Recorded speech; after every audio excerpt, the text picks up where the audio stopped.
ದೇಶದಲ್ಲಿ ತುರ್ತು ಪರಿಸ್ಥಿತಿ ಹೇರಿದ ಕರಾಳ ದಿನಕ್ಕೆ 50 ವರ್ಷ ತುಂಬಿದ ಹಿನ್ನೆಲೆಯಲ್ಲಿ ಚಾಮರಾಜನಗರ ಜಿಲ್ಲೆ ಕೊಳ್ಳೇಗಾಲದಲ್ಲಿ ಆಯೋಜಿಸಿದ್ದ ಕಾರ್ಯಕ್ರಮವನ್ನು ಸಂಸದ ಯದುವೀರ್ ಕೃಷ್ಣದತ್ತ ಚಾಮರಾಜ ಒಡೆಯರ್ ಉದ್ಘಾಟಿಸಿದರು.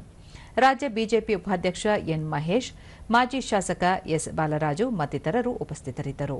ಇದೇ ಸಂದರ್ಭದಲ್ಲಿ ತುರ್ತು ಪರಿಸ್ಥಿತಿ ಸಂದರ್ಭದಲ್ಲಿ ಸೆರೆವಾಸ ಅನುಭವಿಸಿದವರನ್ನು ಸನ್ಮಾನಿಸಲಾಯಿತು. ತುರ್ತು ಪರಿಸ್ಥಿತಿಯ ಸಂದರ್ಭಗಳನ್ನು ಅವಲೋಕಿಸುವ ಪ್ರದರ್ಶನ ಆಯೋಜಿಸಲಾಗಿತ್ತು.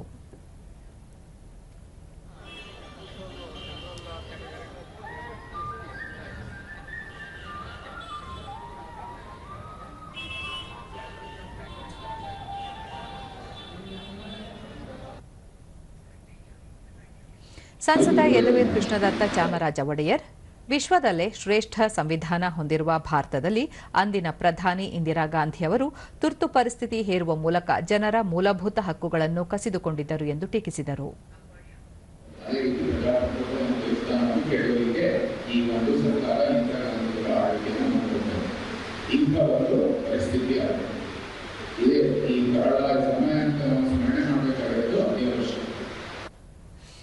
ಎನ್ ಮಹೇಶ್, ದೇಶದಲ್ಲಿ 21 ತಿಂಗಳ ಕಾಲ ತುರ್ತು ಪರಿಸ್ಥಿತಿ ಹೇರುವ ಪ್ರಜಾಪ್ರಭುತ್ವವನ್ನು ಹತ್ತಿಕ್ಕಲಾಯಿತು. ಇಂದಿರಾ ಗಾಂಧಿ ಸರ್ವಾಧಿಕಾರಿ ಧೋರಣೆ ಅನುಸರಿಸಿದ್ದರು. ಇಂತಹ ಘಟನೆಗಳು ಮರುಕಳಿಸದಂತೆ ಮುಂದಿನ ಪೀಳಿಗೆಯಲ್ಲಿ ಜಾಗೃತಿ ಮೂಡಿಸಬೇಕಾದ ಅಗತ್ಯವಿದೆ ಎಂದರು.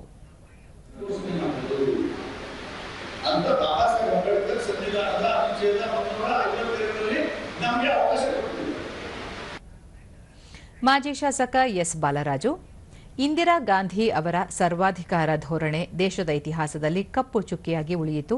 ತುರ್ತು ಪರಿಸ್ಥಿತಿ ಮೂಲಕ ಡಾ ಬಿಆರ್ ಅಂಬೇಡ್ಕರ್ ಅವರು ದೇಶದ ಸಮಗ್ರತೆ, ಏಕತೆ ಕಾಪಾಡುವ ನಿಟ್ಟಿನಲ್ಲಿ ರಚಿಸಿದ ಸಂವಿಧಾನವನ್ನು ಅಂದು ಹತ್ತಿಕ್ಕುವ ಕೆಲಸವಾಗಿತ್ತು ಎಂದರು. ನಮ್ಮ ಅಧಿಕಾರವನ್ನು ಉಳಿಸಿಕೊಳ್ಳುವುದೇ ಕಾರಣಕ್ಕೆ ತುರ್ತು ಪರಿಸ್ಥಿತಿಯನ್ನು ಜಾರಿಗೆ